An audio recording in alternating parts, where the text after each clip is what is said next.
Hello అండి, ఈరోజు మనం బవేరియా బ్యాసియానా అనే ఒక సూక్ష్మజీవి గురించి తెలుసుకోబోతున్నాం. ఇది మనకు పంటలకు ఎంతో మేలు చేసే సూక్ష్మజీవి. ఇది ఏం చేస్తారంటే మనకు హాని చేసే పురుగుల మీద వాటి యొక్క స్పోర్స్ అంటే బీజాంశాలను వృద్ధి చేసుకొని వాటిని చంపివేస్తాయి. ఇది ఏ విధంగా పనిచేస్తుంది అనేది ఇప్పుడు తెలుసుకుందాం. దీని యొక్క ప్రధాన ఉపయోగాలు అంటే మనకు ఏ కీటకాల మీద పనిచేస్తుందంటే మనకు గొంగళి పురుగు, తెల్ల ఈగలు అంటే మనకు తెల్లదోమ అవి ఉంటాయి కదా, అలాంటివి, పేనుబంక అంటే రసం పీల్చే పురుగులు, తామర పురుగులు, త్రిప్స్, మనకు ముఖ్యంగా మిరపలో బ్లాక్ త్రిప్స్ వస్తాయి కదండి, దానికి కూడా యూజ్ అవుతుంది. అలాగే ముక్కు పురుగు, ఆకుతొలుచు పురుగు, బీటిల్స్ ఉంటాయి కదండి, వాటి మీద కూడా పనిచేస్తుంది.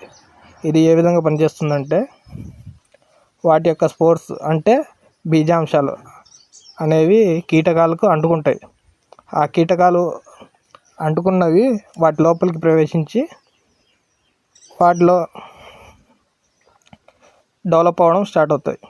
డెవలప్ అయ్యి వాటి మీద ఒక తెల్లని లేయర్ ఏర్పడి తర్వాత ఆ కీటకం అనేది చనిపోతుంది.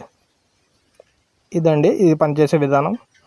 ఇది మోతాదు వచ్చేసి 0.5 ml నుండి 1 లీటర్ నీటికి సరిపోతుంది. అంటే 100 ml 200 లీటర్ల నీటికి సరిపోతుంది.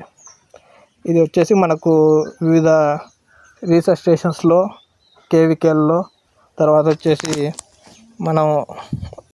మనకు దొరుకుతుంది.